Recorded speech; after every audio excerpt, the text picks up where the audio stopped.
যে কোনো অনুষ্ঠান ও অতিথি আপ্যায়নে এই ভাজাপুলিটা রাখতে পারেন। বানানো খুবই সহজ আর বাহিরে ক্রিস্পি, ভিতরে নরম। একবার খেলে মুখে লেগে থাকবে। চাউলের গুঁড়া দিয়ে ভাজা পুলি পিঠা বানালে ঠান্ডা হওয়ার পর শক্ত হয়ে যায়, তাই চেষ্টা করেছি অন্য উপকরণ দিয়ে বানানোর। এই ভাজা পুলিটা ক্রিস্পি থাকবে 2 থেকে 3 দিন। প্রথমে একটা বোলে ময়দা নিচ্ছি 1 কাপ, সাথে সুজি নিব 1/4 কাপ, লবণ দিব 1/2 চা চামচ। লবণ আপনি আপনার টেস্ট অনুযায়ী ব্যবহার করবেন। রান্নার তেল দিব 1 টেবিল চামচ।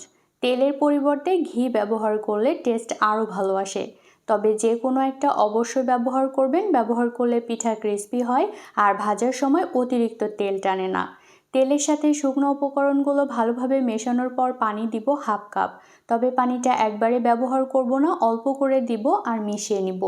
মোটামুটি নরম একটা খামির মেখে নিতে হবে। এখন এটা রেস্টে রাখবো 15 থেকে 20 মিনিটের জন্য।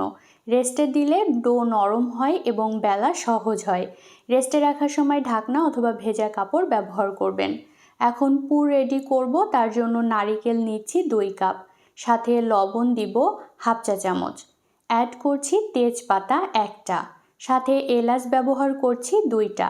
তেজপাতা এবং এলাচ দুটোই ব্যবহার করার চেষ্টা করবেন, এতে করে নারিকেলের তেলতেলে গন্ধ দূর করে এবং গুড়ের স্বাদকে আরও রিচ করে। নারিকেল গরম হওয়ার পর গুড় দিব 1/3 কাপ।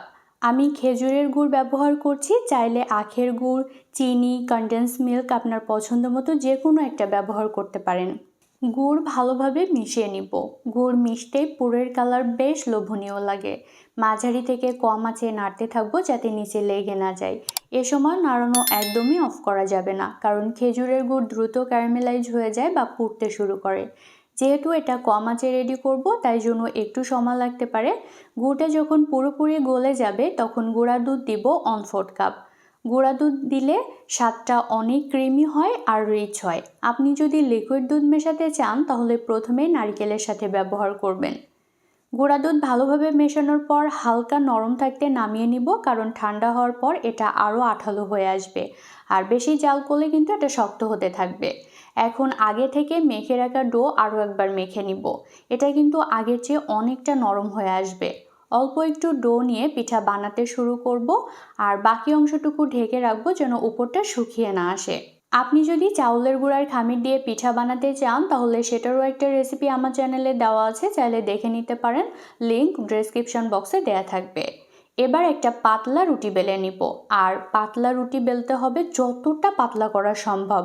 রুটি পাতলা হলে খেতে ক্রিস্পি হয়, তবে চাউলের গুঁড়ার খামির বানালে এতটা পাতলা করা যাবে না, তাহলে ভাজার সময় ফেটে যেতে পারে। আমি কতটা পাতলা করেছি একবার দেখিয়ে দিচ্ছি। এবার পরিমাণ মতো পুর ভরে নিব। এই পিঠাগুলো একটু ছোট করে বানানোর চেষ্টা করবেন, এতে করে ভাজতে সুবিধা হয়। আমি এই পিঠাগুলো একটু সাদামাটাভাবেই তৈরি করব। আপনি যদি কোনো অনুষ্ঠানে ব্যবহার করতে চান তাহলে সাইডে ডিজাইন করতে পারেন। ডিজাইন করা আরও একটা পুলি পিঠার রেসিপি আমার চ্যানেলে দেওয়া আছে, চাইলে দেখে নিতে পারেন। লিংক ডেসক্রিপশন বক্সে দেওয়া থাকবে। এখন আমি পুলি পিঠার ভাঁজ দিব, আর ভাঁজ দেওয়ার সময় চেপে একটু ভালো মতো সেট করে নেবেন। একটা কাটার ব্যবহার করে পিঠাগুলোর শেপ কেটে নিচ্ছি, আর কাটার না থাকলে স্টিলের গ্লাস, বাটি বা ছুরি দিয়েও কাটতে পারেন। পিঠার সাইড চেপে সেট করে নিব। চুলায় একটা প্যান বসিয়ে আগে থেকেই তেল গরম করতে রেখেছিলাম। তেলের তাপমাত্রা থাকবে মিডিয়াম, অতিরিক্ত গরম করা যাবে না। মিডিয়াম আঁচে পিঠাগুলো ভাজলে পিঠা ক্রিস্পি হবে।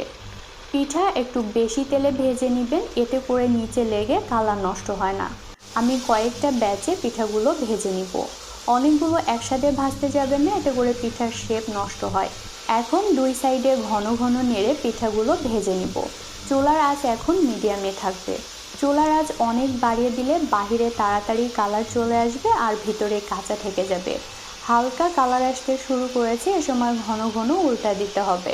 গোল্ডেন ব্রাউন কালার আসা পর্যন্ত ভেজে নিব। এ পর্যায়ে কালার একদমই ঠিক আছে, এখন উঠিয়ে নিব।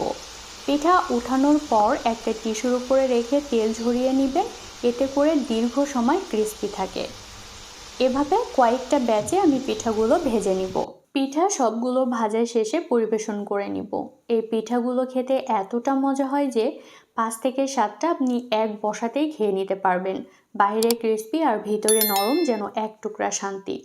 আমি একটা ভেঙে দেখিয়ে দিচ্ছি, দেখে কিন্তু বোঝাই যাচ্ছে বাইরে কতটা ক্রিস্পি হয়েছে। পিঠাগুলো 2 দিন রেখে খেতে পারবেন। আমার রেসিপি ফলো করে যদি বাসায় ট্রাই করেন তাহলে জানাতে ভুলবেন না আপনাদের কাছে কেমন লেগেছে। ভিডিও ভালো লাগলে লাইক করবেন, শেয়ার করবেন কোনো একজন প্রিয় মানুষকে যে এই পিঠা এখনই আপনাকে খাওয়াতে পারে। এ ধরনের সহজ আর মজার মজার রেসিপি পেতে আমার চ্যানেলটাকে সাবস্ক্রাইব করবেন। সবাই অনেক বেশি ভালো থাকবেন। Take care.